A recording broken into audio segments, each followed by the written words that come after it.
vamos a empezar. Recupero lo que había dicho. Primero, gracias por la paciencia y disculpad este momento de los problemas del directo. Decía que me hacía especial ilusión estar aquí por la mesa que tenemos, que creo que es una mesa de lujo que ahora introduciremos y presentaremos, pero también por lo que supone la organización de este evento en sí mismo. Después de los 2 años que ha estado trabajándose para que se pudiera llevar a cabo, la verdad que tengamos un problema con el micro me parece lo de menos, porque el trabajo y el esfuerzo que ha habido detrás de todo esto creo que merece realmente un reconocimiento a todas las personas que han estado detrás. Hoy vamos a hacer esta sesión de diálogo y que queremos que sea también participativa, con lo cual vamos a intentar que las personas que nos acompañan sean y lancen sus ideas de manera breve y luego las podamos recoger, para hablar un poco del papel de las ciudades en la educación, en el futuro de la educación. Para ello tenemos, como os decía, una mesa sí, como muy interesante, porque además combina el conocimiento práctico, la gestión pública y el pensamiento crítico, que no es poco.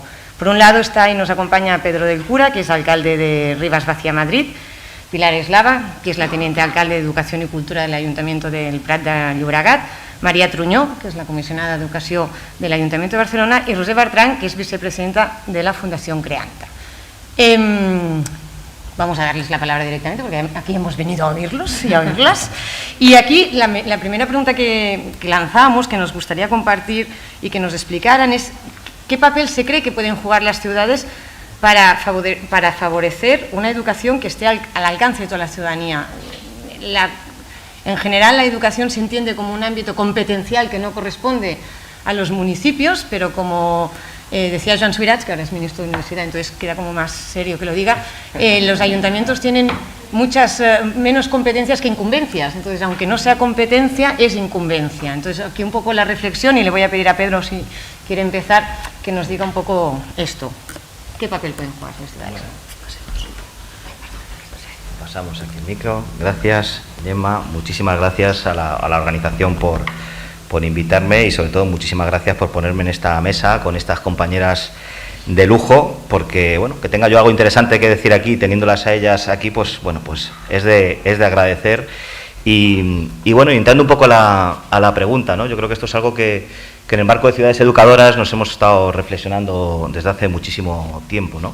Más allá de esas tareas a las que nos tienen asignados a las ciudades, a los ayuntamientos, esas competencias, está en identificar algo que yo creo que es importante, ¿no? En un marco autonómico, en un marco estatal, todos son indicadores cuantitativos, números, datos, pero una ciudad es una lupa, una ciudad es una realidad agrandada, donde todos esos datos son números, tienen nombres y apellidos, ¿no? Y son pues tus vecinos, tu gente, la gente del barrio, la gente de la ciudad. Y en esa realidad agrandada, de esa lupa, pues se identifican muchas cosas. Y ahí identificas mucha diversidad, muchas dificultades, pero también muchas oportunidades, ¿no? Y el papel de una ciudad educadora es intentar convertir todo eso en un recurso didáctico, ¿no? Intentar que la ciudad en sí misma y todos sus espacios y sus gentes sean un recurso que identifique, ¿no? Ese sentimiento de pertenencia, que no deje a nadie sin generar una condición de equidad, de igualdad, y que trascienda, como siempre venimos haciendo, del hecho exclusivamente académico, escolar, o el espacio exclusivamente formal, ¿no? De lo que tiene que ver con el hecho educativo. Esa es la clave, ¿no? La ciudad es una dinamizadora, la ciudad, el ayuntamiento, es el animador sociocultural, ¿no? De que ocurran cosas, de que se generen oportunidades y, sobre todo, de identificar, ¿no? Con nombres y apellidos esas necesidades. Ese es el rol fundamental, que se dice de manera muy sencilla, porque cuando hablamos de educación aterrizamos siempre en un ámbito arreglado, y donde pues las ciudades o los ayuntamientos nos dicen que abramos el colegio, lo cerremos y lo limpiemos, ¿no? Negarse a quedarse en ese rol y ver el potencial educador que puede tener el conjunto de la ciudad y cómo entre todos y todas adquirimos esa capacidad es importante. En mi ciudad, por ejemplo, que es una ciudad donde casi todos venimos de fuera, no hay nadie que sea de siempre de Rivas, ¿no? Si todos, mi ciudad creció a través de la gente que veníamos expulsados un poco del extrarradio de Madrid, ¿no? De los barrios de Vallecas, de Moratalaz, esa cultura urbana de asociación, de organizarte las cosas por ti mismo porque no venía nadie a traerte los recursos, ha permitido que todo ese aprendizaje, esa manera de entender lo colectivo, de entender lo común, se haya ido transmitiendo, ¿no? Y se haya generado prácticamente en todas las esferas. Todo lo que tiene que ver con la vida cotidiana de las personas, lo que les afecta en su día a día, tiene un valor educativo. Hay que identificarlo y hay que potenciarlo para que genere un efecto multiplicador y transformador en las ciudades.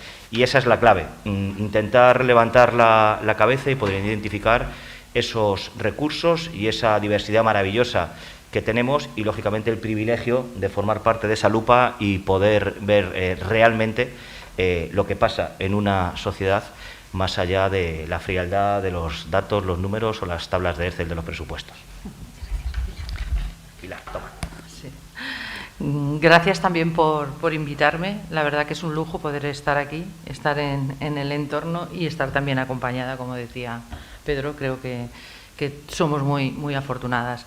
Bueno, yo enlazando un poco con lo que él decía, que es difícil hablar después de él, hay que decirlo, porque lo ha situado muy bien, y el papel es, ¿no?, que podemos jugar las ciudades, ¿no?, a nivel, yo creo que es fundamental. Está claro que el papel de las ciudades, o sea, no pasa solamente en el centro educativo, lo decía Pedro, sino que precisamente nosotros el valor que se incorpora, ¿no?, desde el municipalismo es ese, ¿no?, el salir también el salir sobre todo fuera del centro escolar. Imaginemos la pobreza que sería, por ejemplo, ¿no?, si únicamente la educación fuera la educación reglada, ¿no?, las competencias, el currículum, ¿no? Pues, quiero decir que, como él decía, la educación en sí en una ciudad es todo, ¿no? Entonces, yo creo que aquí tiene que haber, está claro, ¿no?, un compromiso, una convicción, ¿no?, de ciudad educadora, ¿no?, de que creemos realmente en el tema, si de verdad queremos transformar, si creemos en esa transformación social, ¿no?, y en la igualdad de oportunidades. Y eso pasa, está claro, por una acción política decidida y, como decía, con compromiso y convicción. Porque es así, ¿no?, es desde la proximidad, ¿no?, la territorialización, ¿no?, que tenemos ese conocimiento y podemos generar esas oportunidades de comunidades educativas y ciudadanas también, ¿no? Entonces yo aquí introduciría, porque él ya lo ha explicado muy bien, un poquito más, ¿no?, cómo hacerlo, ¿no? Yo creo que es un tema también de gobernanza, ¿no?, y sobre todo de una corresponsabilidad y una construcción distribuida, está claro. Que no podemos hacerlo desde, ¿no?, la unidireccionalidad, sino que hemos de hacerlo teniendo en cuenta y no tener en cuenta, sino que participen de esa construcción los agentes que tenemos en el entorno. Primero hemos de empezar por las propias instituciones, por el propio ayuntamiento, ¿no? O sea, cómo hacer que esa gobernanza sea entre iguales entre las diferentes áreas. Está claro que es más fácil hacerlo siempre desde las áreas relacionadas con las personas y es lo que habitualmente, ¿no?, hacemos, que es pues educación, cultura, acción social, deportes, ¿no? Pero tenemos el reto, ¿no?, también de ir más allá, implicar aquellas otras áreas que no forman parte normalmente ¿no?, como son las áreas, no sé, pues de urbanismo, por ejemplo, movilidad, incluso la de economía. Yo creo que es importante que todas las áreas del ayuntamiento se sientan también, ¿no?, parte de esta gobernanza en educación. Después, claro, está, una vez si tenemos nuestra parte, digamos, ¿no?, ya más solucionada, es cómo hacemos también que sean los centros educativos, las entidades, ¿no?, las entidades de tiempo libre que todas las ciudades tenemos y que muchas veces también son las olvidadas, ¿no?, como también las incorporamos aquí. Los colectivos, otro tipo de entidades, las AMPAs, AFAS, son imprescindibles en esta construcción. Y un tema que yo quiero introducir es el alumnado. Hablamos siempre de él, nos referimos a él, pero también tenemos que incorporarlo en la definición de qué políticas educativas y qué queremos construir. El alumnado es importante porque creo que es la parte de la que muchas veces también nos olvidamos. Eso está claro, hay que hacerlo siempre, ¿no?, con unas políticas de equidad, si no, no sería igualdad de oportunidad para todos. Y como decíamos, generando oportunidades en el ámbito de los centros educativos, ¿no?, de la educación, digamos, formal, pero sobre todo, yo creo, y dando otros espacios también en la educación formal, ¿no? Porque, por ejemplo, si hablamos del 0-3 y que son competencias propias, ¿no?, que sí tenemos los ayuntamientos, pues no únicamente, ¿no?, lo que está pensado como reglado en el 0-3, sino estos espacios para familias, estos espacios para juegos. Es muy importante también, ¿no?, cómo acercar a otra ciudadanía, cómo hacer que ellos también participen y lo sientan suyo.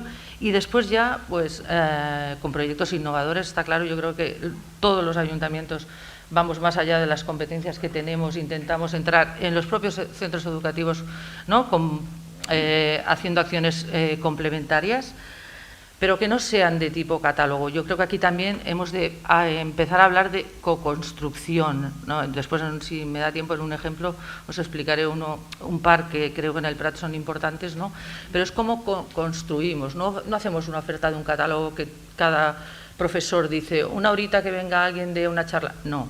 Hemos de ir más allá, ¿no? Han de ser proyectos que crezcan juntos y se consoliden juntos. Y la educación no formal es clave. En una ciudad educadora es clave tener ese entorno que tiene talento, que lo acerques también dentro de la propia educación, esa perspectiva, ¿no?, de ciudad educadora, y aquí pues entraría todo. Yo al final diría que es una ciudad pues que respire educación y cultura al 100%.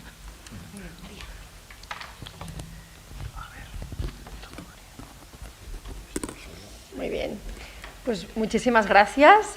Bueno, muy buenos días y encantadísima, ¿no?, de participar como Ayuntamiento de Barcelona en el Congreso y de gozar, ¿no?, compartiendo pues esta mesa. No puedo más que sumarme, ¿no?, y compartir el 100% del acuerdo y de la perspectiva, ¿no?, que compartimos aquí las tres ciudades.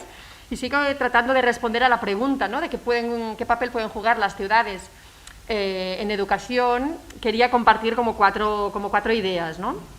Una primera también como de posicionamiento, recogiendo lo que comentaba Pilar, ¿no?, de la gobernanza, y creo que incluso hay una previa, y es creernos la soberanía educativa de los municipios, ¿no?, que no somos espectadores ni nos caen en cascada las políticas educativas estatales o de nuestras comunidades autónomas, sino que más allá de si tenemos carta municipal y consorcio de Barcelona, ¿no?, en educación, que es nuestro caso, pero más allá de eso, todos los municipios tenemos un margen amplio con esa idea de ir más allá de las competencias mínimas y avanzar con la idea de que nos incumbe, ¿no?, que lo comentaba Gemma, todo lo que pasa que tiene que ver con el megareto de generar más y mejores oportunidades y repartirlas mejor, ¿no?, oportunidades para el aprendizaje.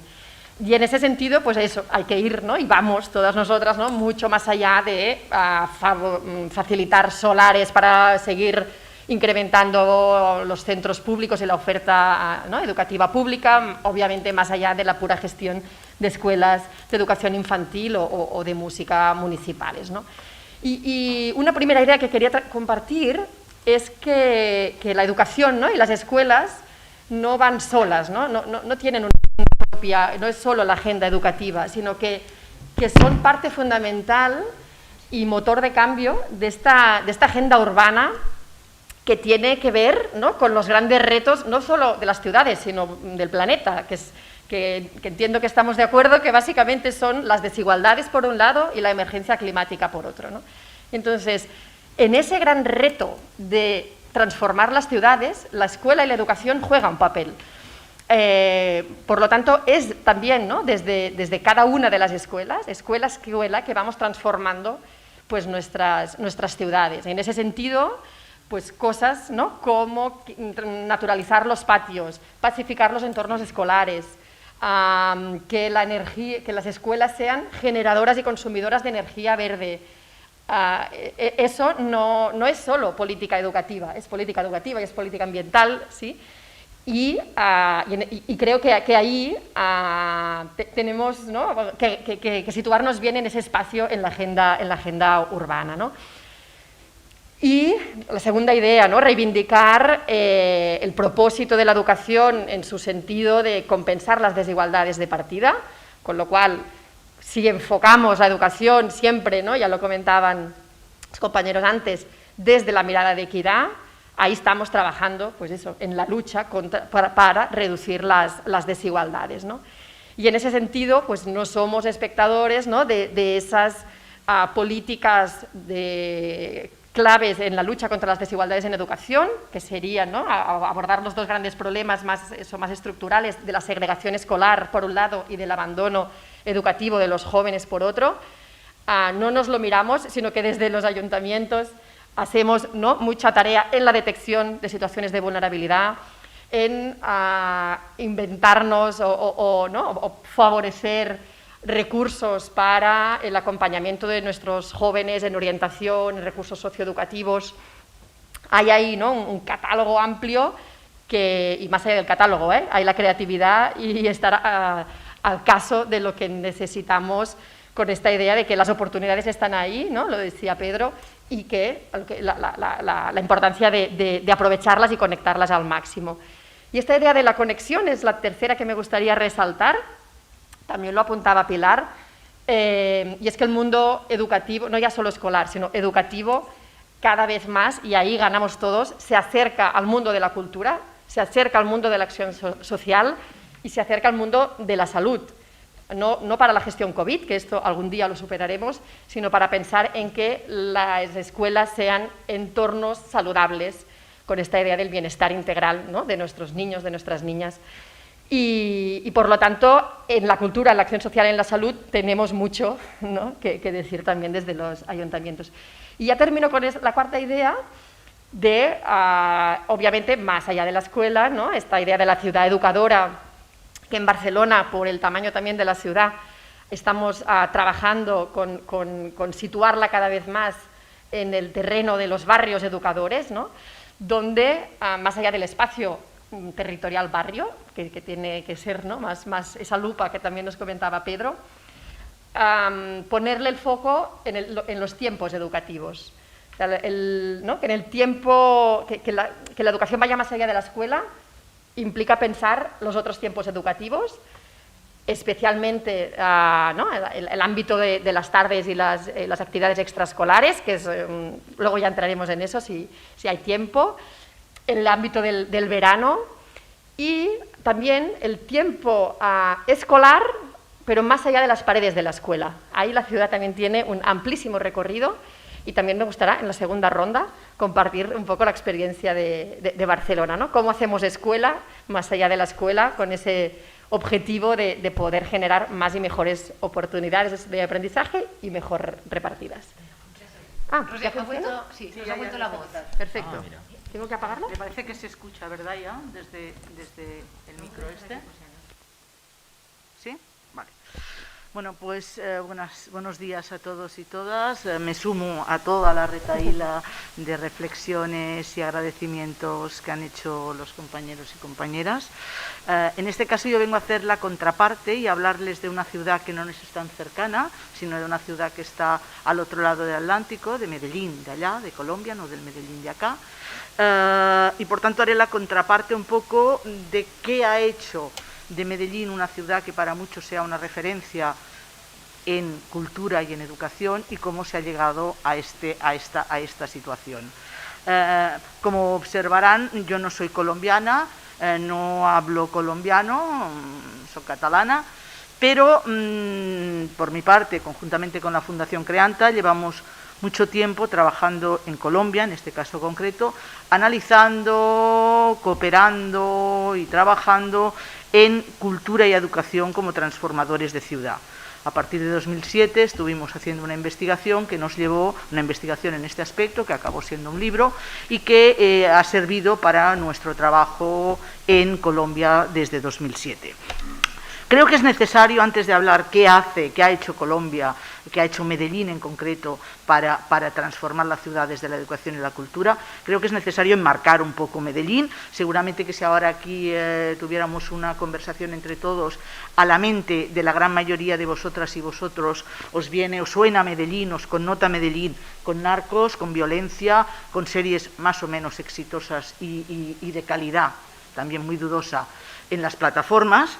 Pero en cambio, actualmente Medellín está reconocida a nivel mundial como la ciudad más innovadora de Latinoamérica y una de las primeras a nivel mundial, innovadora en sectores muy diversos. Pero partimos de una violencia, ciertamente, partimos de más de 60 años de guerra civil, de una violencia que en el año 1991 el número de homicidios era superior al que podía haber en la propia Irak. Estaban en el año 1991 en la ciudad de Medellín, había 400 homicidios por cada 100.000 habitantes, que se dice muy rápido. Hoy en día se ha llegado en el año 1922 a más o menos entre 12 y 13 homicidios por 100.000 habitantes, por tanto aquí ha habido una transformación, pero debemos también ser conscientes de que estos 60 años, más de 60 años de guerra civil, ha comportado también una corrupción muy importante a nivel de la gestión administrativa de todos los niveles administrativos de gobierno. Por entremedio está habiendo, nunca se ha separado, el tema de la droga, de los cárteles, que en estos momentos hablaremos después, están resurgiendo, y por tanto nos ha llevado a que en realidad las ciudades colombianas, pero muy concretamente Medellín, sea una de las ciudades con más inequidades, ya no solamente de Latinoamérica, sino a nivel mundial, de unos niveles de inseguridad más o menos importantes, y de algo que es muy importante a nivel comunitario, que es el sentimiento de no pertenencia de muchos de sus habitantes por el hecho de llegar de tierras diversas. La guerra, los cárteles los han movilizado desde sus territorios, por tanto llegan a la ciudad con una sensación de que aquello no es su territorio. Y además hoy actualmente incluso agravado por la inmigración de los venezolanos, que están llegando en números muy importantes a la ciudad. Esto es lo que era Medellín, dicho de una manera vuelo rasante, a vuelo de satélite estratosférico, lo que era Medellín y lo que en parte todavía es Medellín.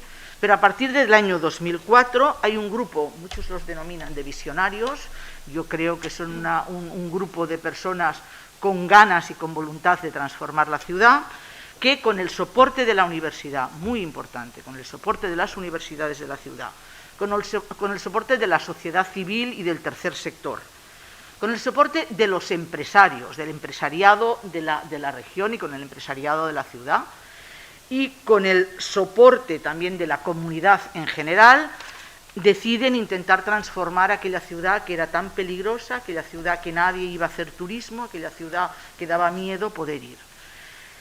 Liderados, supuestos, personas que además no venían, en este caso, de ningún partido político, personas que tenían sus ideologías muy diversas, seguramente todas dentro de un abanico progresista, pero sin representar a ningún partido en concreto, y con Sergio Fajardo, el que será el alcalde, al frente, deciden presentarse con un programa en el cual la cultura, la educación y, algo que decía ahora Pilar, y el urbanismo social, por tanto, teniendo muy en cuenta el papel del urbanismo en la transformación de la ciudad, pues como les decía, educación, cultura, urbanismo social y, dentro de este urbanismo social, contando también con la movilidad, algo que también estaba planteando Pilar ahora, deciden presentarse y, por tanto, utilizar un lema, que ustedes me pueden decir, sí, es un lema, pero a veces los lemas también nos sirven para enmarcarnos, un lema en su programa, que es convertir a Medellín en la ciudad más educada. En un sentido de educación no solamente escolar, que también de transformar las escuelas, por el estado en que están y por los índices de deserción o ya de no matriculación, por tanto de alfabetismo, pero de transformar la ciudad desde esta idea de educación que va más allá del aula, o desde la idea de que todos y todas, desde los sectores más diversos, educamos o deseducamos según nuestras acciones. Por tanto, a partir de aquí, primero Sergio Fajardo y después cuatro alcaldes a continuación, Alonso Salazar, Aníbal Gaviria y Federico Gutiérrez, ponen la educación, la cultura y este urbanismo también al servicio de la ciudadanía para transformar la ciudad. y la transformarán. Esto vendrá, digamos, en la segunda parte de lo que les voy a explicar. Es importante dos temas para también enmarcar ustedes un poco más, y es que en Colombia las leyes electorales locales solamente permiten a los alcaldes ser alcaldes 4 años, por tanto, no pueden continuar. Tiene la parte buena, que es que no hay menos corrupción; la parte complicada es que los políticos en la mesa entenderán que el trabajo empezado no se puede continuar. Y por último, y con esto acabo, decirles también que en Colombia las competencias municipales de educación en las ciudades grandes y medianas están transferidas a la ciudad. Muchas gracias, Rosy. Estaba pensando que igual podemos empezar la segunda parte, que era un poco visualizar algunas experiencias que se han hecho en las ciudades para poner cara a lo que hemos estado hablando, y igual podíamos, precisamente, sí, para recoger lo que decías simplemente tú, antes de poner el vídeo, sí, que es muy cortito, que es a continuación de un poco de lo que se estaba diciendo, simplemente que se escuchen bien, escuchar bien lo que dice o lo que viene subtitulado, porque es, en realidad, con esto yo podría acabar la ponencia, porque explica realmente cuál es este espíritu de Medellín más educada. ¿Sí? Adelante, Emilio, por favor. En Medellín, ciudad escuela, todo lo que abajo el sol nos enseña. En cada parte, por donde mires, somos maestros, somos maestras. En Medellín, ciudad escuela, todo lo que abajo el sol nos enseña. En cada parte, por donde mires, somos maestros, somos maestras. En Medellín, ciudad escuela, todo lo que abajo el sol nos enseña. En cada parte, por donde mires, somos maestros, somos maestras. En Medellín, ciudad escuela, todo lo que abajo el sol nos enseña. En cada parte, por donde mires, somos maestros, somos maestras. Para la vida sentir, para la vida soñar, y gritar que soy feliz, mi maestro eres tú, para la vida sentir.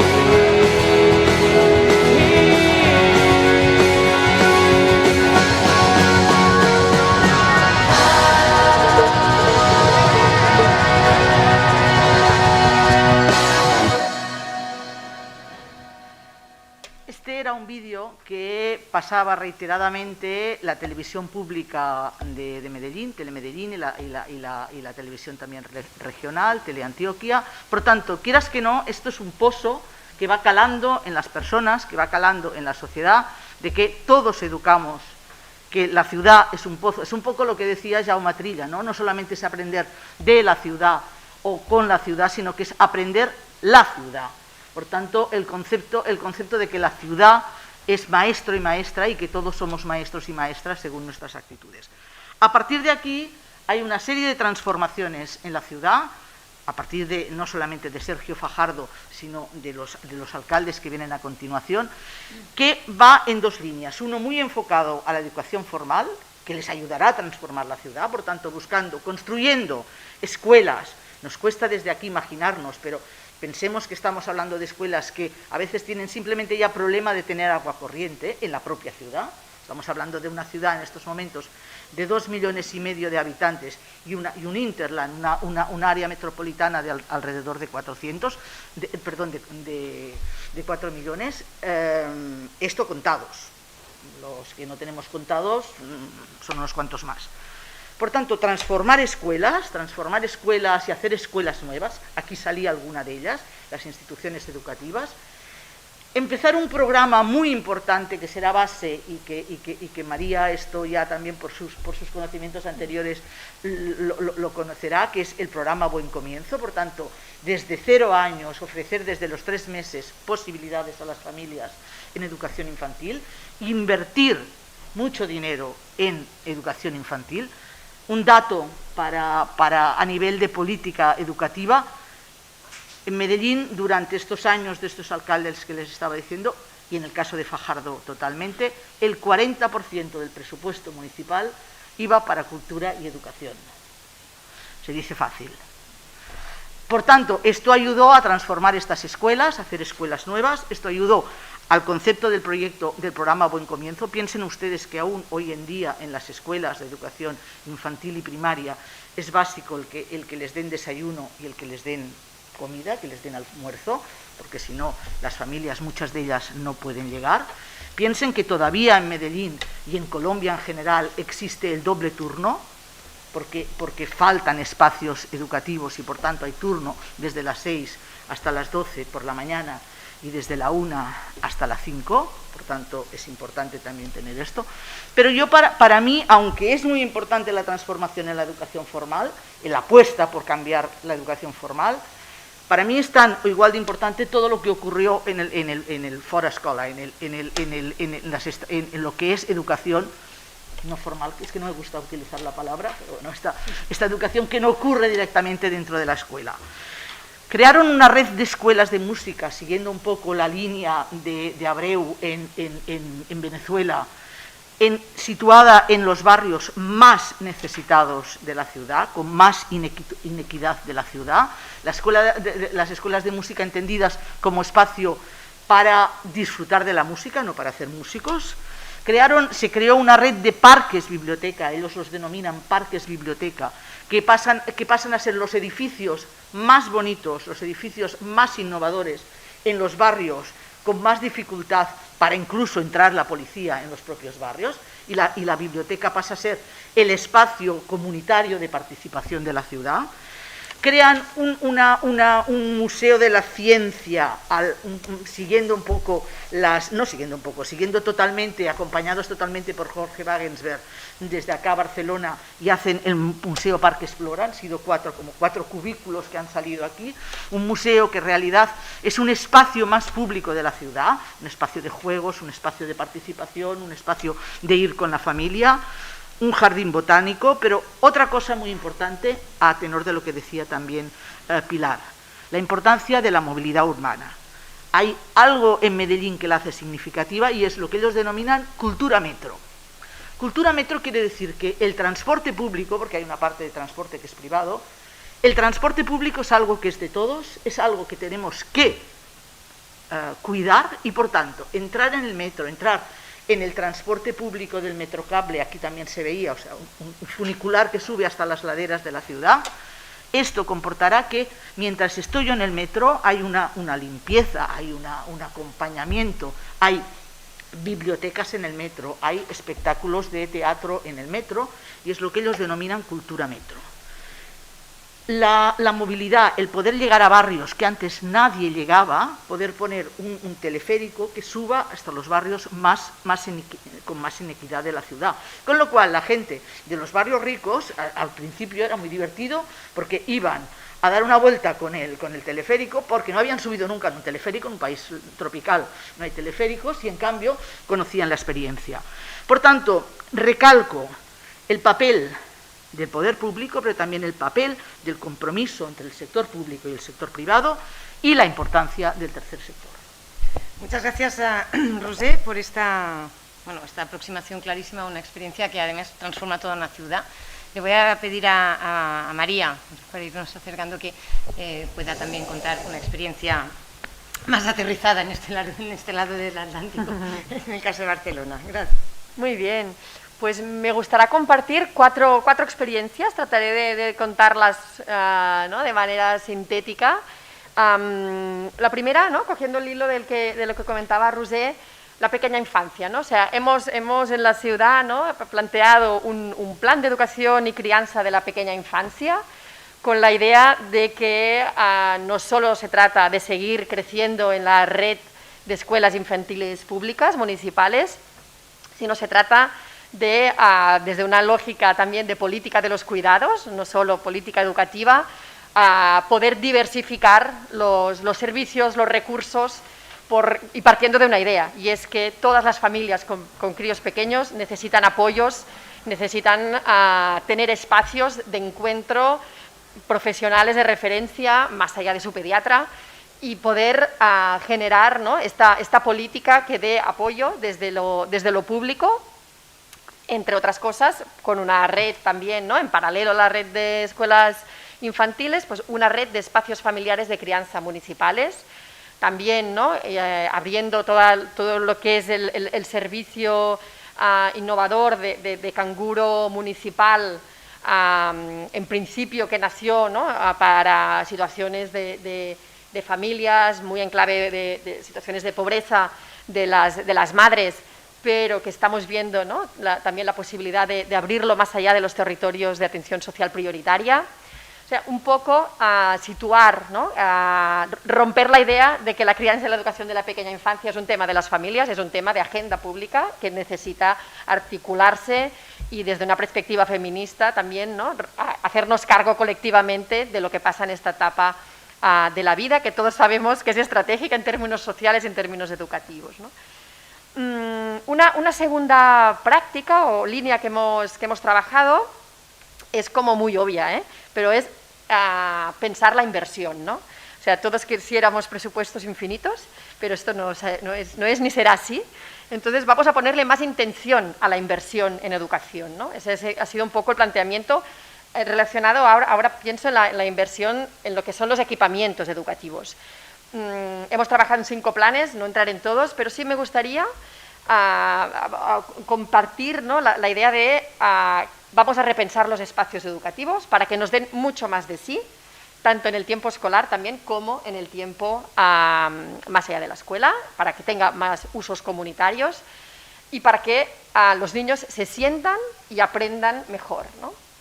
Hace nada, esta semana pasada, celebramos el centenario de la Escuela del Mar de Barcelona, ¿no?, que es como todo un referente, y el lema de la escuela desde ya hace un siglo era aquí enseñamos a pensar, a sentir y a querer, ¿no?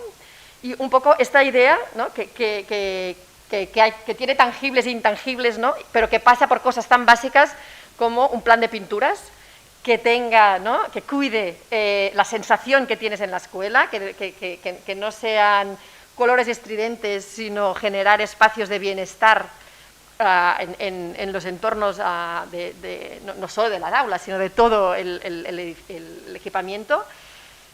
Repensar también el mobiliario en las aulas para que nos favorezca eso que ya sabemos que es tan importante, de aprender junto con los otros, ¿no?, de aprender colaborando, de que pueda haber experimentación y al mismo tiempo un rincón de lectura, un rincón artístico, un rincón, ¿sí?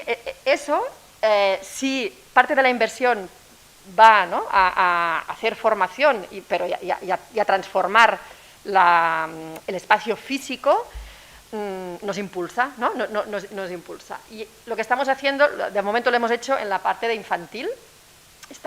Aquí le llamamos brasol a las escuelas infantiles y estamos brasulitzant el P3, P4 y P5, ¿sí? Un poco, esa sería un poco la idea, por eso me gusta esa idea de la inversión con intención con estos planes en mobiliario y en pinturas en los centros y, antes lo mencionaba muy por encima, la transformación de los patios. No solo para que sean verdes y más bonitos, sino porque queremos que pasen cosas distintas en los patios. Queremos que favorezca relaciones más igualitarias en términos coeducativos, ¿no? Hay que poner también mirada feminista en ese espacio que concibamos también que es espacio público, a pesar de que tenga usos a veces, ¿no?, que al no ser la calle esto a veces cuesta, pero queremos pensarlo desde el espacio público y que nos favorezca más oportunidades de juego y de educación al aire libre, ¿no?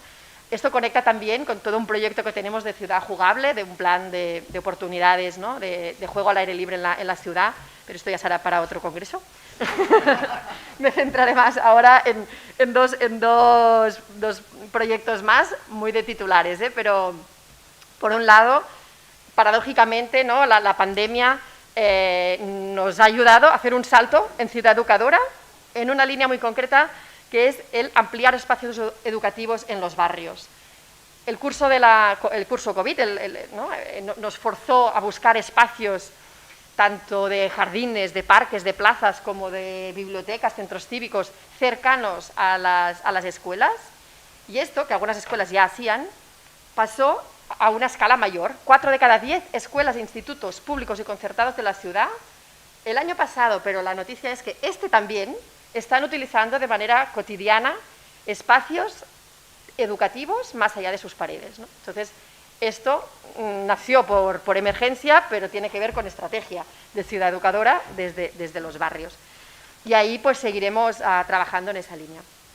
Y lo último que me gustaría también, porque además es reciente, que lo presentó la alcaldesa de Barcelona hace 10 días, es la estrategia de tardes en barrios educadores.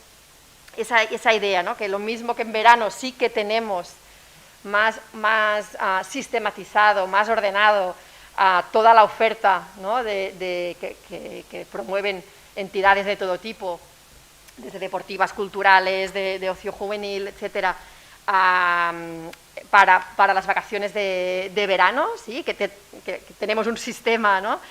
Desde hace años con homologación de calidad de esas actividades, con acceso a becas con mucho peso para garantizar que no es por falta, ¿no? de recursos en las familias que los chavales no tienen oportunidades del disfrute de actividad de verano, que tiene luego un impacto educativo, ¿no? Pero que es desde el disfrute de la actividad de ocio también, ahí también hay que reivindicarlo eso, ¿no?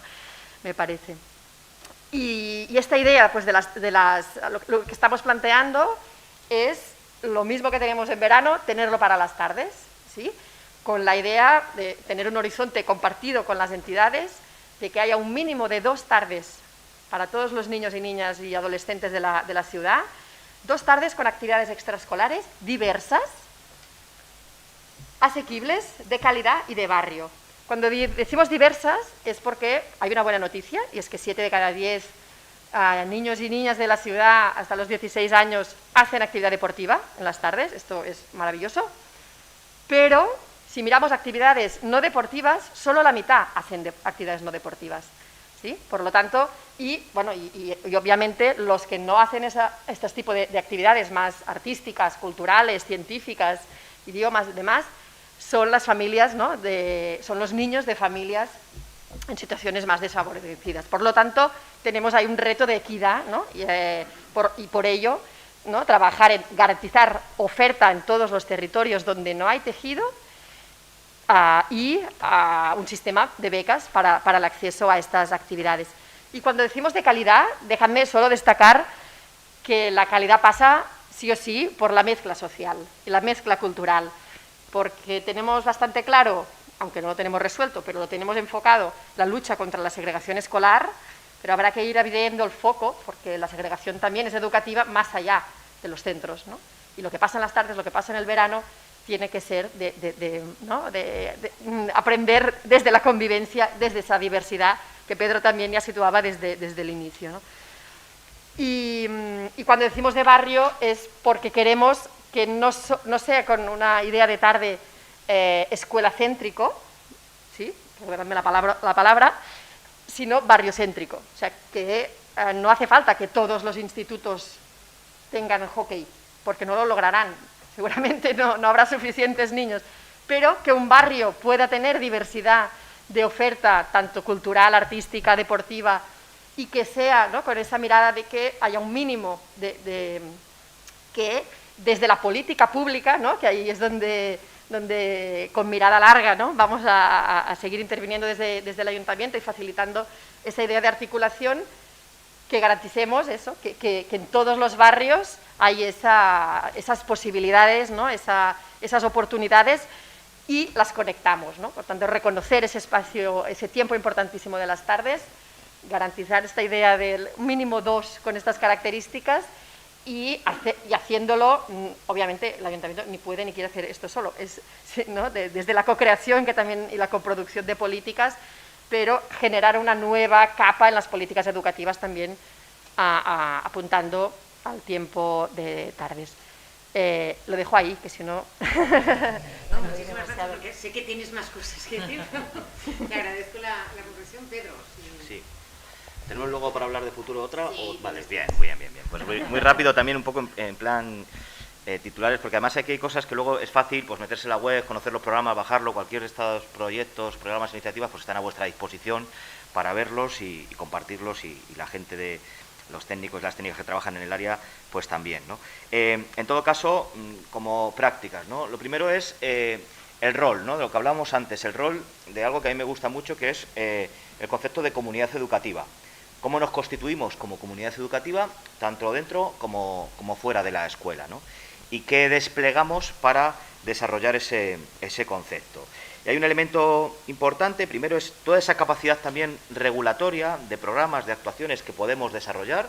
Nosotros tenemos la obligación de acompañar los proyectos educativos de los centros, de mejorarlos y de meternos hasta la cocina, ¿no? Literalmente, en todo lo que ocurre dentro de los centros. Regular con nuestro marco, que son estas ordenanzas, pues temas como el asentismo. Desplegar planes integrales para la infancia y la adolescencia que trabajen también en el ámbito escolar. Y garantizar, intentar meter todo ese valor de una manera equitativa, pero garantizando además que no acabe siendo un menú, ¿no?, donde cada uno elige, sino que eso tiene que tener una intención y además la perspectiva comparada funciona, ¿no? Cuando en un centro algo funciona, es en poco tiempo el resto de centros quieren incorporarlo, quieren hacerlo, y nosotros desplegamos los principales indicadores de lo que tiene que ver con la innovación educativa. Si no, no va a ocurrir, ¿no? En nuestra ciudad, al menos en la Comunidad de Madrid, los inspectores vienen más a ver que no ocurran cosas que promocionar que ocurran, que forma parte además de sus obligaciones. Pero no solamente regulas, intervienes en este ámbito. La experiencia de los patios es interesantísima.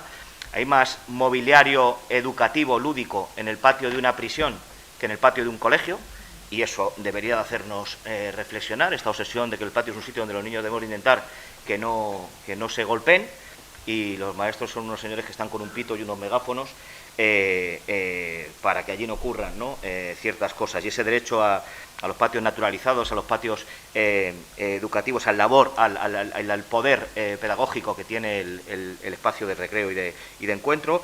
Hay otro elemento fundamental como comunidad educativa, que es compensar. No es cierto que la escuela por sí misma garantice una igualdad de oportunidades. Hay una desigualdad de origen, y en esa desigualdad de origen hay que intervenir. Por compartir el espacio físico del centro no se están compensando, y ahí hay que intervenir. Nosotros desarrollamos fondos de compensación educativa, todo lo que tiene que ver con extraescolares, el apoyo psicosocial, la intervención en las familias. Tenemos que garantizar que el tiempo de exposición en el colegio, esa etapa obligatoria de estar ahí, se adquieren las condiciones ciertas de estar en una situación de igualdad para la llegada a las metas un poco en cada uno se quieran poner en marcha, ¿no?, en ese concepto de ciudad educativa, en eso de ese concepto de la educación, que en definitiva es aprender a saber qué es lo que te hace feliz, ¿no?, con qué es con lo que lo disfrutas o con lo que quieres hacer. Y nadie aprende a saber qué es lo que hace feliz si no tiene todas esas capacidades desplegadas para poder absorber la realidad que se encuentra, ¿no? Y si viene con una necesidad de origen que no se compensa y se mantiene durante todo este tiempo, va a ser imposible que nadie pueda descubrir eso. Y luego, otro elemento fundamental, el incorporar cada vez más gente a la comunidad educativa y el empoderar a esa comunidad educativa. Porque hablaba antes también, Pilar, del alumnado. Es importante, pero aquí es muy importante el concepto de familias, ¿no? Y María lo explicaba, ¿no? Yo creo que recojo el concepto tuyo de brasulizar las AMPAs, ¿no?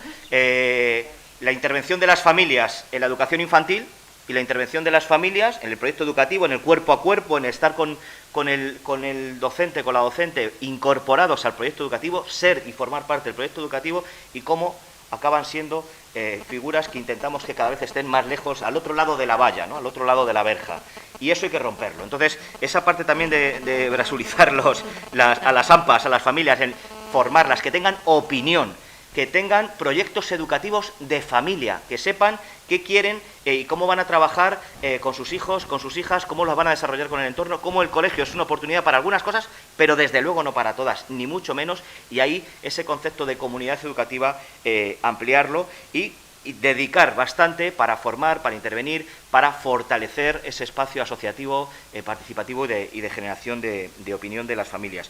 Creo que ese es un elemento también importante, donde se puede hacer muchísimo y donde además no hay una regulación concreta, pero tener consejos de educación, familias que tienen opinión, a veces es un fastidio para los que hay docentes, porque son los típicos padres y madres que te piden una tutoría para que les cuentes cómo estás enfocando el plan de acción tutorial, ¿no? Y dices, hostia, si esto es una cosa que yo relleno para que la inspección no me ponga pegas, ¿no? Bueno, pues quiero que lo trabajemos y ver cómo puedo participar en ello, ¿no? O las actuaciones educativas de éxito, donde las familias intervienen en el aula con los docentes y participan con ellos, y además reconocen reconocen mucho más la labor de los docentes cuando están con ellos participando en el aula, porque está más que demostrado que se acelera mucho más el aprendizaje cuando hay varios adultos haciendo ese trabajo educativo que uno solo sentado delante de una pizarra, ¿no? Entonces, creo que todo eso son capacidades, márgenes enormes que hablábamos antes que tenemos los ayuntamientos. Nosotros hemos desplegado muchísimos proyectos en este sentido, algunos que han salido muy bien y otros que han salido muy mal, y a veces conocer los errores para no repetirlos viene estupendo. Así que con esos aciertos y errores, todos estos programas y actuaciones, que son muchas, también un poco a vuestra disposición.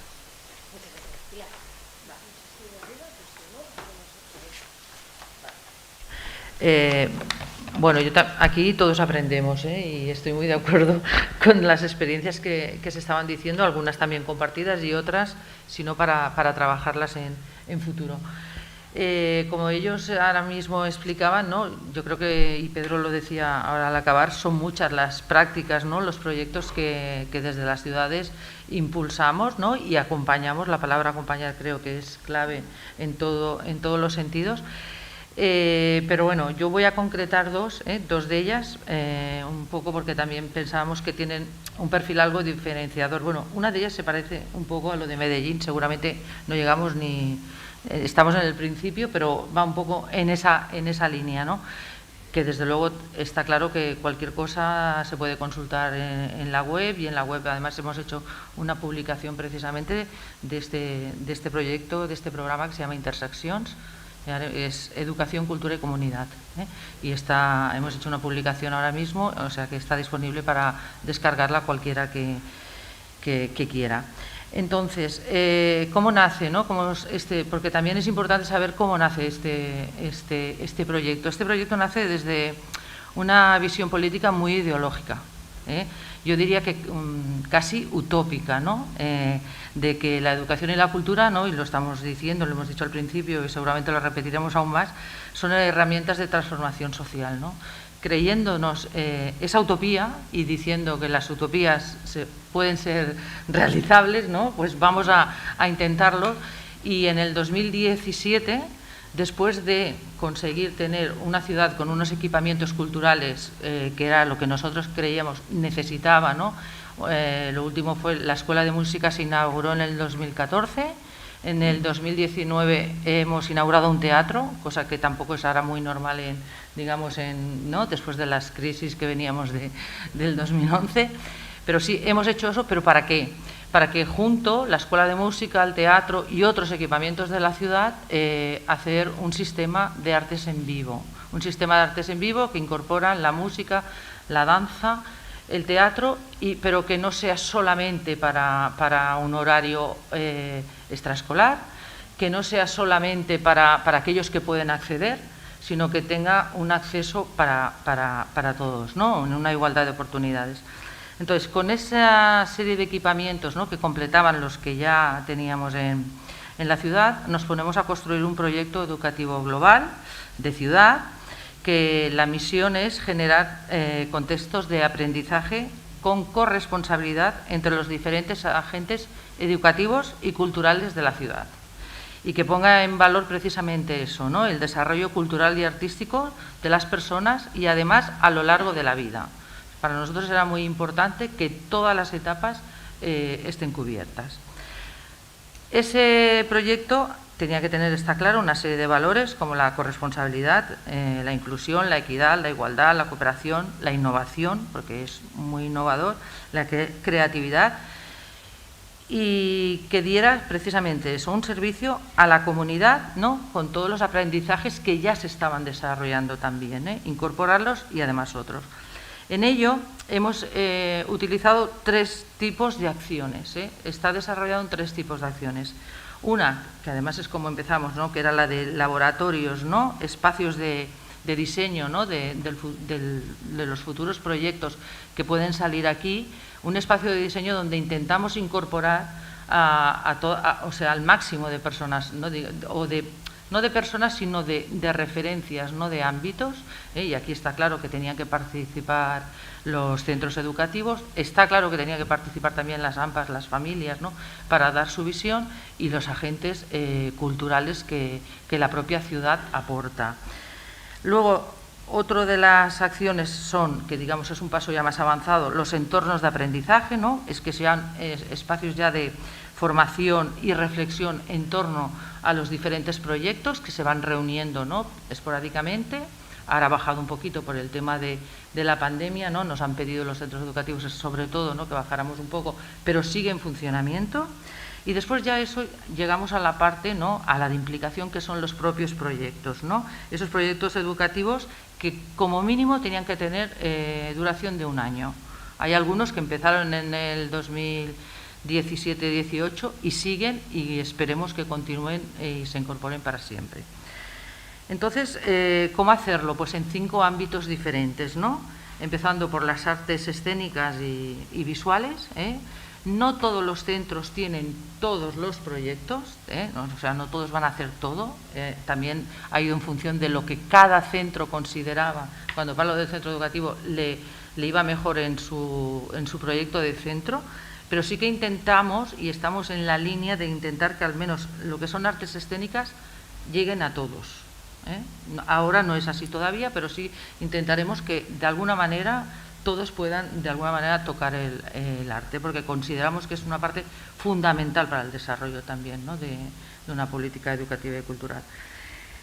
Después tenemos también otro de los ámbitos, es el inglés. Hemos incorporado auxiliares de conversación en todos los centros educativos, y cuando hablo de todos, hasta en formación profesional, también en los centros culturales. Hay espacios para que la ciudadanía pueda ir allí y conversar con un auxiliar ¿no? Se hacen encuentros, ¿no?, para hablar en inglés. Eso pensábamos que la ciudad tenía que intentar que respire un poco más, porque es una de lo que nosotros considerábamos que estábamos mal, ¿no? Y entonces, ¿cómo mejorarlo? Pues haciéndolo de esta manera. Después hay en el ámbito de lectura, que de aquí ya partíamos también de muchas cosas, pero lo que hemos hecho es intentar, ¿no?, ir más allá. Otro también importante, que es el conocimiento de la propia ciudad, saber de dónde viene tu ciudad, cuáles son las fiestas populares que tiene tu ciudad, que eso llegue a todo el mundo, porque somos conscientes que hay mucha parte de la población que quedaba fuera de todo ello, ¿no? Y el conocimiento de la ciudad, implicar también las entidades de cultura tradicional, que son muchas, ¿no?, y que tienen mucho potencial, pues también se implicaran en ello. Y por último, un ámbito científico-tecnológico, que como casi todos somos de letras, es el que tenemos un poquito más flojo, pero que después, en la última parte, yo creo que ahora todos los temas de transición energética nos dan una oportunidad, ¿no? Vale, todo eso, como decía, el primer foco fue entrar en los centros educativos, construir con ellos, pero con agentes culturales de la ciudad, ¿no? Pero después eso también irradia en la propia ciudad, o sea, que del centro educativo ha de salir también al centro cultural, intentar que sea una red que conecte ciudad con escuelas con equipamientos con escuela. Y por tanto, en horario lectivo. Y para hacerlo en horario lectivo, lo que nosotros, para poder trabajar un profesional de la escuela de música con el profesional de música del centro educativo, lo que hicimos fue un convenio con el Departamento de la Generalitat, que tiene las competencias, buscar también esa corresponsabilidad entre administraciones con dotación municipal, está claro, que era más fácil hacerlo así, pero lo hicimos porque lo que nosotros queríamos era precisamente ese trabajo conjunto, no que entrara el profesional y se quede solo, sino que trabaje con el educador del centro. Bueno, pues ese sería uno de ellos, esa intersección. Os invito a que, si queréis conocer más, entréis. Y el otro, que es además uno que es también conocedor, aquí hay personas conocedoras porque la propia universidad también de alguna manera colabora, ¿no?, y se explica, le llamamos medio ver, sería medio abierto, ¿no? Es un proyecto de intervención socioeducativa en el espacio público con jóvenes de 12 a 20 años. Esto sale porque, sale del conflicto, ¿no? A partir del cambio en la jornada de secundaria, que aquí en Cataluña, ¿no?, se convierte en jornada compactada, y a las 3 de la tarde todos los alumnos están fuera. Eso genera que, bueno, pues que haya conflicto en la calle, conflicto en los equipamientos culturales, en los equipamientos deportivos, y eso al final, bueno, pues te plantea, porque al final el problema lo tiene el propio municipio, ¿no? Lo tenemos el ayuntamiento, se te plantea una serie de cuestiones para cómo dar respuesta. Y entonces lo que hicimos es, en este proyecto se trata de 6 educadores sociales, ¿no?, que lo que hacen es buscar a esos jóvenes que están perdidos, que no saben qué hacer, que tienen mucho tiempo libre, ¿no?, y a través de lo que ellos, cómo lo viven, de intentar ver qué es lo que quieren, qué quieren hacer. Es escucharles, es sobre todo la escucha para saber y construir conjuntamente cosas. Es verdad que también tiene una derivada, una orientación, si la necesitan, laboral y sobre todo académica, ¿no? Se les intenta, pero no ese es el objetivo. En eso hay otros programas, ¿no?, sino lo que es más la escucha de qué les está pasando, porque se sienten perdidos, están solos en la calle y entonces haciendo pues lo que pueden, ¿no? Y a partir de ahí, entonces es muy interesante porque a partir de esa escucha se han abierto muchos proyectos, se han abierto tardes jóvenes que les llamamos en los centros cívicos, en los centros culturales, qué es lo que ellos quieren hacer. Un día harán hip hop, otro día harán, no, pero qué es lo que ellos quieren hacer y se construye conjuntamente.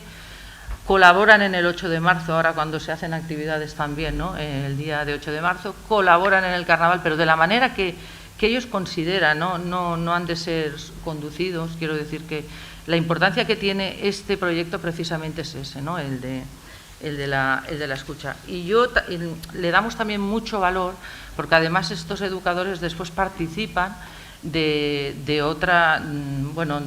participan en otros proyectos que tenemos en el propio, sobre todo participan de las comisiones que a veces cuando hablamos, pues comentaba Pedro del absentismo, ¿no?, cuando hablamos de otro, porque el retorno que ellos te hacen es muy interesante. El escucharles es muy interesante y aprendemos mucho también de ellos. Muchísimas gracias. La verdad es que es la ventaja esta de saber que luego puedes ir a mirarlo a internet y aprender y copiar, porque me surgen cantidad de preguntas y de verdad creo que estamos aprendiendo mucho de las cosas que se pueden hacer.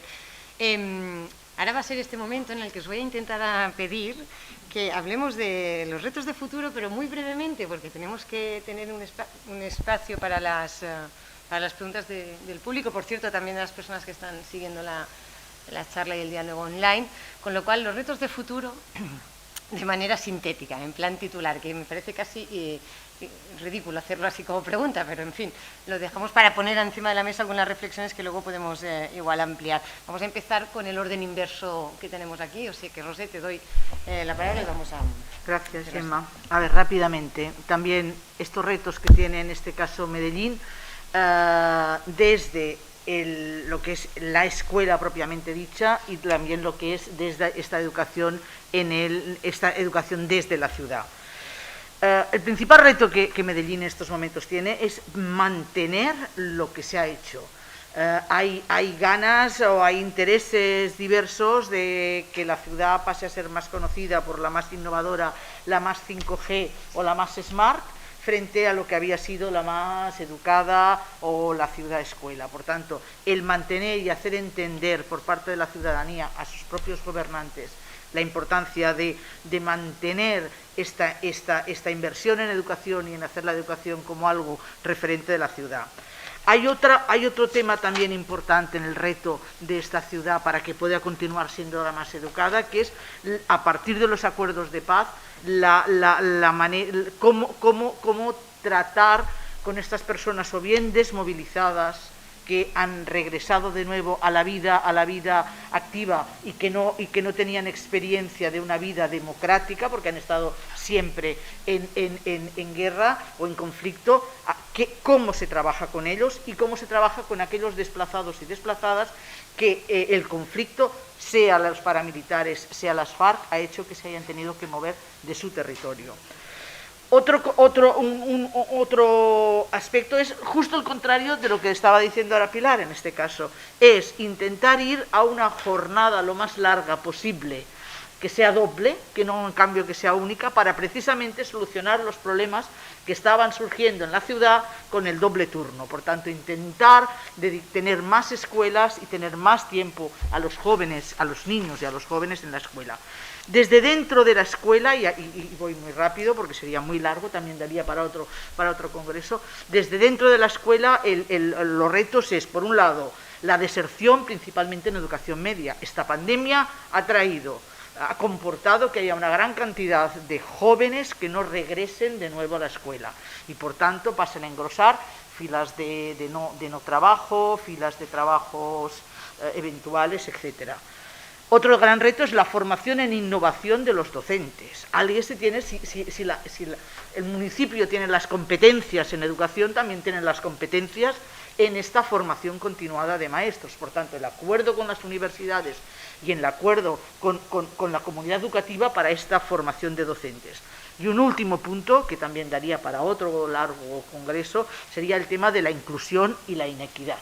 El tema de cómo incluir en el sistema educativo a los indígenas que están llegando desplazados a las ciudades, indígenas con lenguas todavía no escritas, y por tanto, cómo incluir en la escuela estos, cómo incluir a los inmigrantes. Antes he hecho referencia a ello. Claro que no es nuestro problema. Cuando yo les digo, hombre, lo vuestro es de risa, nosotros tenemos aulas en las cuales hay 5 dioses, 14 lenguas y 7 maneras diversas de comer. Claro, ellos solamente tienen mayoritariamente venezolanos, con lo cual la lengua y el dios y el habla es la misma. Pero se tiene que ver qué se hace con estos inmigrantes. Y por último, también qué se hace con las necesidades educativas especiales. En plan telegrama. Muy bien.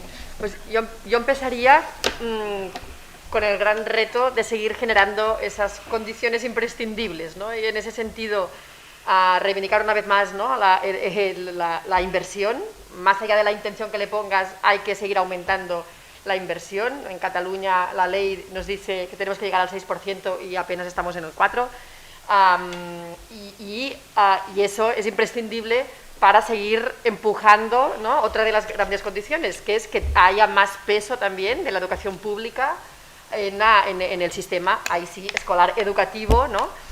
Solo un dato, ¿no? En los últimos 6 años en Barcelona hemos creado 42 centros públicos nuevos, entre escuelas bressol, institutos de FP. Esto es tenerlo claro, pero al mismo tiempo una apuesta fuerte que se tiene que plasmar en los presupuestos, ¿no? Y no solo para que haya más alumnos en las escuelas públicas y acercarnos digamos, a nuestros vecinos europeos, donde la media de alumnos es que 8 de cada 10 en la educación obligatoria están en centros públicos. En Barcelona apenas pasamos del 4 de cada 10, por lo tanto tenemos largo recorrido, no solo por la dimensión de aprendizaje escolar, sino, y creo que es otro gran reto, esta idea de que los equipamientos educativos, las escuelas, sean equipamientos de barrio, ¿no?, con todos los temas que antes comentábamos. Y aquí sí que me gustaría, ¿no?, el personaje Klinenberg, que acaba de sacar un libro, el sociólogo americano, que ha sacado el libro de Palacios del Pueblo, con esta idea de la infraestructura social, que no hemos hablado suficiente de la importancia que tienen las escuelas y cómo nos relacionamos en las escuelas, en las bibliotecas, en el parque.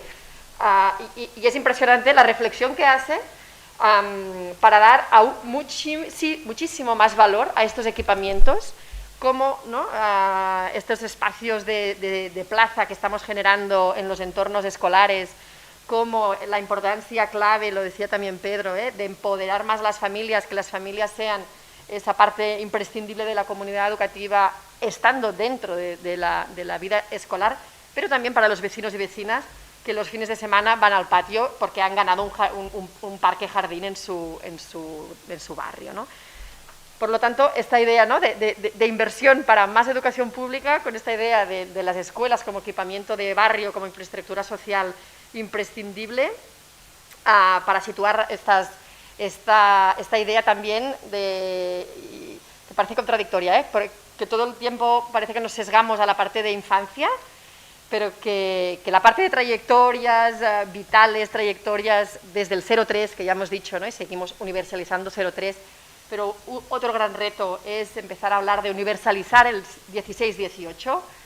Tenemos ahí los jóvenes que tendrán que elegir por qué camino, ¿no? Y cuál es su proyecto, pero tenemos que tener una complicidad mucho más clara, ¿no? en ese reto de la etapa 16-18, dejar de hablar de que es postobligatoria como si fuera un añadido superfluo.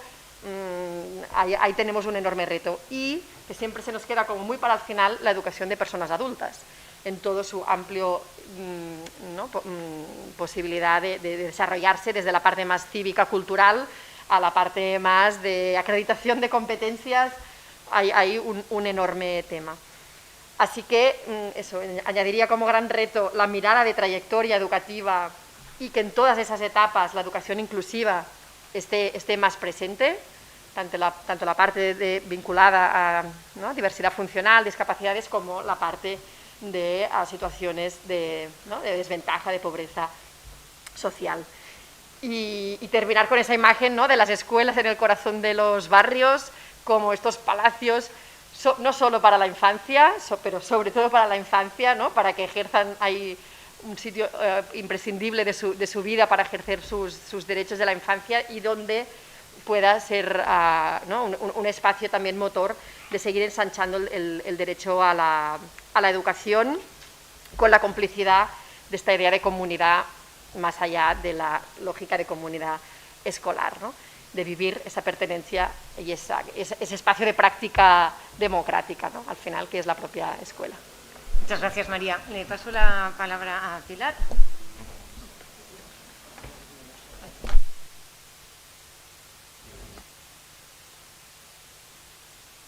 Pues continuando, ¿no?, con lo que decía María, yo creo que está clara, ¿no?, que los retos que tenemos, ¿no?, para el futuro, está clara la apuesta política. Esta apuesta política, claro, necesita una dotación presupuestaria. Yo también me sumo, ¿no?, a lo que ella decía de necesitamos más competencias los municipios. Está claro que los municipios somos los conocedores de la ciudad, de qué pasa a nuestros ciudadanos, qué podemos hacer para acompañar a estos ciudadanos a que tengan mejores vidas, y eso pasa claramente por el municipio, y necesitamos más competencias y más recursos. Y yo quiero también aquí decirlo, porque creo que es un hecho, y creo que precisamente ahora, con todo lo que hemos pasado, ¿no?, aún estamos en ello, pero sobre todo lo que hemos pasado en la COVID, se ha demostrado que es desde los municipios desde donde se tiene el conocimiento, donde tú puedes acompañar a toda la ciudadanía. Está claro que tenemos que hacer frente a los retos que nos marca este siglo, los retos también de la Agenda 2030, ¿no?, todo cómo avanzar, ¿no?, con los objetivos de desarrollo sostenible. Yo me haría tres preguntas, ¿no?, de qué podemos hacer, ¿no? ¿Qué podemos hacer? ¿Cómo podemos hacerlo? ¿Y con quién? ¿No? ¿Y con quién hemos de hacerlo? Nosotros, en nuestro caso, nos marcamos y como líneas de, ¿no?, que tenemos muy clara, ¿no?, en esta legislatura de salir adelante. Una de ellas era la emergencia climática. Está claro, y además nosotros sabéis que tenemos un aeropuerto y encima amenazados por todo, o sea, que todo ello suma para que esta amenaza de ampliación del aeropuerto no se lleve a cabo, y aquí entra de lleno todo el tema de emergencia climática. Y también el feminismo, porque el feminismo abarca todos los valores. Yo creo que si los desarrollamos en pleno, abarca todos aquellos valores que una ciudad educadora necesita para ponerlo. En este tema de emergencia climática ya estamos trabajando una estrategia de ciudad, ¿no?, precisamente, ¿no?, por el impacto que tiene, y a través de las comunidades locales de energía, y además trabajando como prueba piloto en un centro educativo. Si estamos poniendo 22 placas solares en los centros públicos, trabajando con una escuela para que sea la propia comunidad de la escuela, todos, el alumnado con la formación, las familias por su implicación y el propio claustro, trabajar en que sean conscientes de lo que supone esta comunidad de energía y después replicarlo al resto de la ciudad.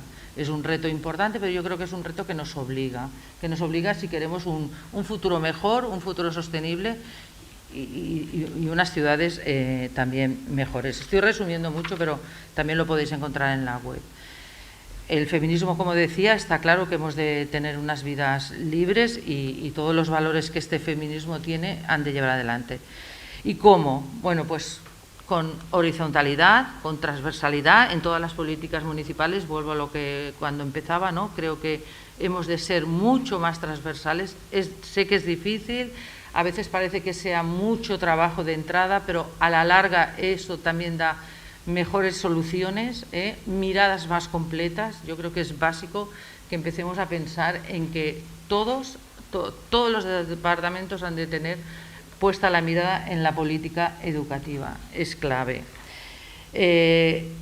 Todo ello también se ha de hacer, está claro, con las comunidades, con los centros educativos, con los agentes educadores, con los agentes culturales, buscar el marco de corresponsabilidad con las administraciones, porque tampoco solos no podemos llegar, menos si las competencias las tenemos limitadas como las tenemos y aún así ponemos mucha voluntad, ¿no?, en saltarlas, pero creo que necesitamos ese marco de corresponsabilidad, lo buscamos siempre.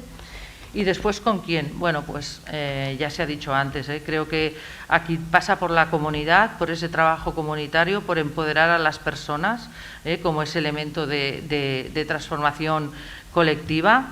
La participación de la ciudadanía es clave. Yo le daba voz a los jóvenes, a los alumnos, ¿no?, a los niños, a las niñas. Está claro que las familias, Pedro lo apuntaba, María también, son la clave, además son multiplicadores. Si las familias se implican, son multiplicadores de eso en lo que ellos creen. Y ya para concluir, yo creo que nosotros somos sobre todo, y aquí ha salido mucho las palabras, acompañamos. Yo diría que desde el mundo local lo que hacemos es favorecer, acompañar, dar voz y la construcción conjunta. Muy como una metralleta, Gemma, que estoy viendo las miradas amenazantes que tienes de ahí atrás y me solidarizo contigo, así que vamos a ir muy rápido. Yo quiero poner un vídeo de 2 minutos antes de terminar. El reto, mirad, lo han comentado las compañeras, esta crisis sanitaria de la que todavía no hemos salido ha aflorado una crisis de desigualdad muy importante que está todavía por terminar de aflorar y una crisis climática que estaba ahí pero que ahora mismo tenemos mucho más acrecentada. Bueno, nosotros hemos hecho lo siguiente. En una ciudad, además, que no para de crecer. Nosotros somos la ciudad que más ha crecido de la Comunidad de Madrid, con esa percepción de pues pelearnos para los recursos sanitarios, educativos, parques, ese tipo de infraestructuras, cómo llegan, esa calidad de vida, cómo se gestiona. Y hemos tenido una virtud también, ¿no?, dentro de todo lo que nos ha pasado. Es que nos han encerrado en nuestra casa y hemos podido parar, ¿no? La gente ya no entra y sale de sus casas a hacer su cotidianidad y hemos podido recorrer la ciudad y mirarla con otras gafas, ¿no? Nosotros hemos hecho lo siguiente. No podemos ir a buscar rápidamente la nueva normalidad, esta que llaman, porque la sociedad y las ciudades que salen de la época post-COVID no van a tener nada que ver con las que han entrado. Y eso hay que gestionarlo, porque hay retos y hay que ver cómo los abordamos. Y lo podemos abordar un equipo de gobierno contratando un panel de expertos que nos elaboran un plan, un proyecto muy interesante, el equipo de gobierno lo lidera, el alcalde a la cabeza y se lo contamos a la población, o hacemos un proceso ciudadano, ¿no? Y lo que nosotros hemos hecho es poner en marcha una iniciativa que se llama Rivas, Párate a Pensar, donde primero hemos hecho una consulta popular para decirle a los vecinos, paramos a pensar qué modelo de ciudad, de sociedad queremos para el futuro, y para quererlo para el futuro, qué tenemos que hacer de aquí a ese futuro para ir transformándolo. Si me nos decís que sí, lo paramos todo. Hemos parado hasta las licencias de obra. No se entrega una vivienda más hasta que no sepamos en qué condiciones se tiene que vivir en la ciudad, en cómo se construye ese urbanismo feminista, en cómo se incorporan los objetivos de desarrollo sostenible, en cosas importantes como decía Pilar, ¿no?, el conocimiento de la ciudad. Hay que conocer la ciudad para luego poder saber qué no te gusta y transformarla. María hablaba de educación y agenda urbana. Es clave encardinar esos conceptos del barriocentrismo, ¿no?, de la ciudad de 15 minutos, de qué queremos que pase en estas zonas de proximidad, de sostenibilidad, de salud, ¿no?, de ciudades sostenibles. Y hablaba también, que me encantan estas experiencias también latinoamericanas, Roser, del urbanismo social, ¿no?, de cómo la ciudad te transforma, y transformándola también garantizas esas condiciones de equidad, ¿no? Y no donde cada uno donde vive o donde ha caído. Todo eso tiene que ser un proceso colectivo, un proceso vecinal, un proceso ciudadano, un proceso que se trabaje, y no solamente en el marco exclusivamente urbanístico, de una modificación, de un plan general, sino en todo ese elemento de transformación. Y clave, la participación infantil y adolescente, porque todo ese futuro de la ciudad son fundamentalmente quienes van a tener que transitarlo. En este plan de presentar esta propuesta, esta mirada de la ciudad, es un vídeo de 2 minutos, y así aprovecho y hago promo de mi pueblo para que los que queráis venir estéis invitados.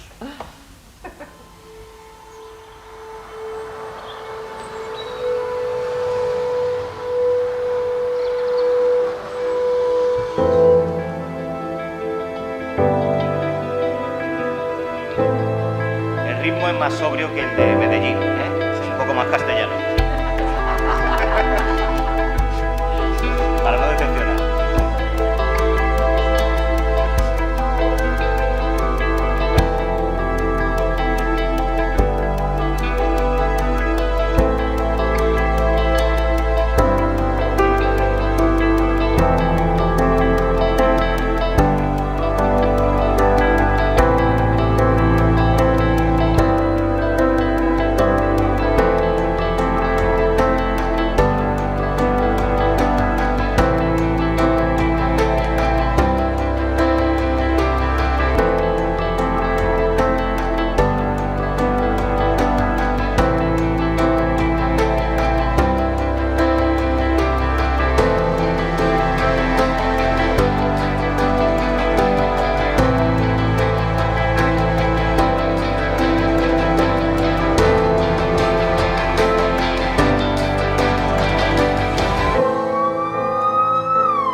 Pues muchas gracias.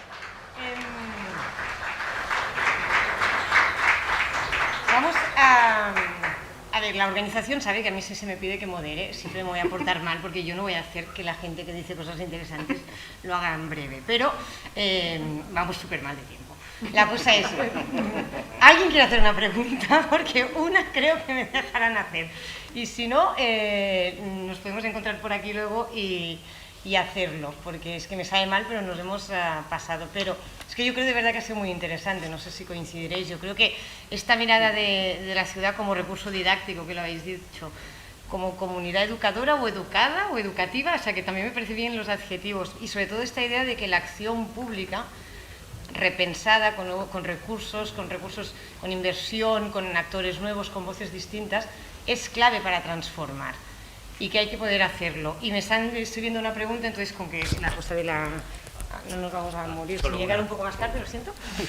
Pero que en cualquier caso sí creo que le ha quedado claro por lo que hemos visto que hay margen para hacer cosas. Si se piensa y se para a pensar igual un momento también. Espero no copar la pregunta de la audiencia, no será la única, ¿no? Que se sí, hacer. serás la única porque no tenemos tiempo. Hay otra pregunta en el chat que me sabe mal, pero María vale. se la diré. Para que voy rápido. Bueno, agradeceros vuestra presentación, y además hay una parte en la que yo estoy a diario, tengo esa duda, ¿no? Porque tengo la sensación de que en todo lo que decís la universidad a veces escribimos mucho y aportamos mucho, pero desde la teoría. Esa es mi percepción, ¿no? Haciendo autocrítica. Y tengo la sensación de que en la parte social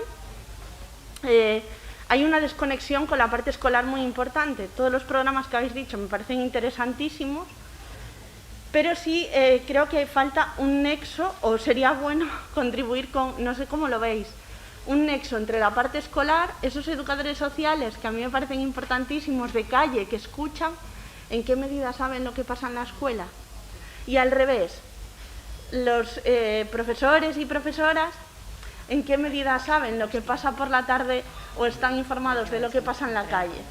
Y por ahí iría esa contribución que yo quiero hacer, escuchando vuestra valoración sobre la universidad y el rol de transformación social como eje o como punto que podría conectar y que podríamos contribuir a establecer espacios donde todos participen y bueno, que la universidad sea un espacio también donde todos colaboremos y generemos alternativas, ¿no?, para las realidades sociales.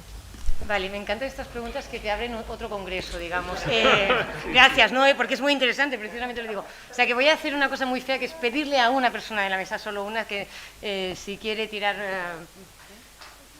pues adelante. Vale. Por alusiones. No, yo creo que sí que hay una conexión, seguramente no la deseada todavía, y tenemos mucho que avanzar en el tema de la conexión social con la parte educativa, pero está, yo ponía un ejemplo, pero seguramente hay más ejemplos, están las comisiones sociales en los propios centros educativos donde nosotros intentamos estar también. Quiero decir que no está solamente el educador que ponga la Generalitat, está el educador que pone el municipio, ¿no?, el agente social, para tener el conocimiento. Es que si no, muchas cosas las perderíamos, sobre todo en la población aquella más vulnerable, está clara, no tendrías eso. Y eso viene y está conectado con la red social después que tienes como propio municipio. En todo el tema de la pandemia, ahora no lo hemos podido sostener, también hemos incorporado equipos educativos, o sea, del propio ayuntamiento en ese tema. Pero tengo que manifestar claramente que es difícil mantenerlo después porque no hay recursos suficientes para ello. Pero sí que es cierto que la acción social comunitaria con la acción educativa, yo creo que cada vez entran más en esa línea y se está avanzando mucho. Como decía, queda mucho por hacer, es que no hemos podido tampoco explicarlo, pero se está avanzando. El papel de la universidad es clave también, es clave, y tampoco lo he podido explicar, pero por ejemplo, tanto en Mediuver, que se conecta, y miro al Jordi, ¿no?, porque está conectado con la propia universidad, pero en Interseccions nosotros también estamos conectados, en este caso con la Universidad de Gerona, porque necesitamos también de la experiencia teórica, de esa práctica, y precisamente en el reto que antes se planteaba, en el de las familias, en cómo incorporas a las familias en estos proyectos. Y ahí es donde, ¿no?, sobre una base teórica, ¿no?, pero también nos está acompañando para poder hacerlo. O sea que es fundamental. Yo creo que todos contribuimos a la educación. Cuando decimos una ciudad educa, pero necesita también de ese acompañamiento de la universidad, porque no le aporta, y también otra cosa, aporta evaluación, que también es muy importante.